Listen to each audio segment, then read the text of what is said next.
প্রিয় দর্শক, আমরা এই মুহূর্তে আছি বেহুলার বাসরঘর। আমার পিছনে যেটা দেখতে পাচ্ছেন এটি হচ্ছে বেহুলার বাসরঘর। বেহুলা তার স্বামীকে বাঁচানোর জন্য এই একটা গহীন জঙ্গল ছিল, এটা একটা জঙ্গলের ভিতরে একটা ঘর তৈরি করে এই ঘরে তাকে রাখা হচ্ছিল। এখানে অনেক সাপ ছিল, সাপের নাকি দংশন করছিল। সেই তার বরকে বাঁচানোর জন্য বেহুলা হচ্ছে এরকম একটা বন্দি ঘরে জীবনযাপন করতেছিল। তার ইতিহাস নিয়ে এই বাসর ঘরটি এখনও রয়েছে প্রত্নতাত্ত্বিক নিদর্শন হিসেবে। দর্শনার্থী এখনও এসে হচ্ছে সব নিদর্শন দেখে তারা হচ্ছে বেহুলার যে কাহিনী ছিল, জীবন সেটি উপভোগ করে এবং শুনে, লোকমুখে শুনে এবং বাস্তবে দেখে সেটি চলে যায়। প্রিয় দর্শক, আমরা এখন যে দৃশ্যটি দেখাচ্ছি এটি হচ্ছে মূলত মনে হয় এই বেহুলার লক্ষ্মীদের বাসর ঘর। আপনি কি স্থানীয় এখানকার? ও, এটা যেমন কি আমরা তো জানি না। আপা, আপনি কি ঘুরতে আসছেন? আপনিও প্রথমবার না? এটা নিব ভিডিওতে? কেমন লাগতেছে আপনার? একটু এদিক যদি আপা আসেন, কেমন লাগতেছে? লোকে মুখে বা সিনেমায় বা নাটকে দেখেছেন, বাস্তবে এসে বিশ্বাস হচ্ছে কি? মানে ঘটনা কি দৃশ্য দেখে কি বিশ্বাস হচ্ছে যে না এই ধরনের ঘটনা সত্যতা আছে? কোথা থেকে আসছেন আপনি?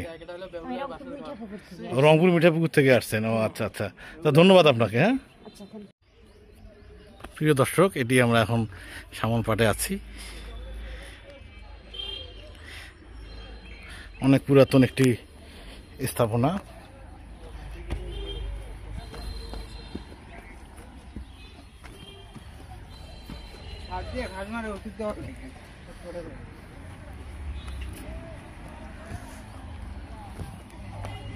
সিঁড়ি বানাচ্ছে বাবা, মধ্যে এটা তো সিঁড়ি নয়, এটা এমনি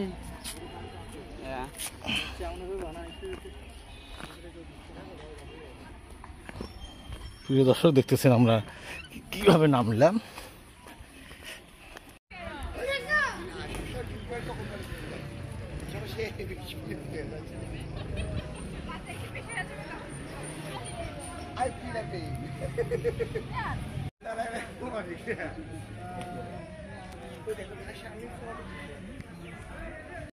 প্রিয় দর্শক, এখানে কিছু নির্দেশনা দিয়েছে, আমরা সেটি আপনাদেরকে দেখানোর চেষ্টা করতেছি। আপনারা সময় নিয়ে পড়বেন নির্দেশনাটি।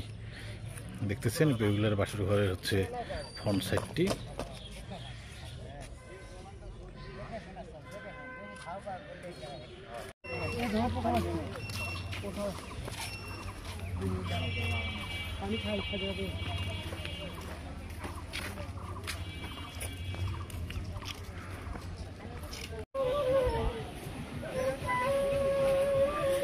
ঠান্ডা নেই।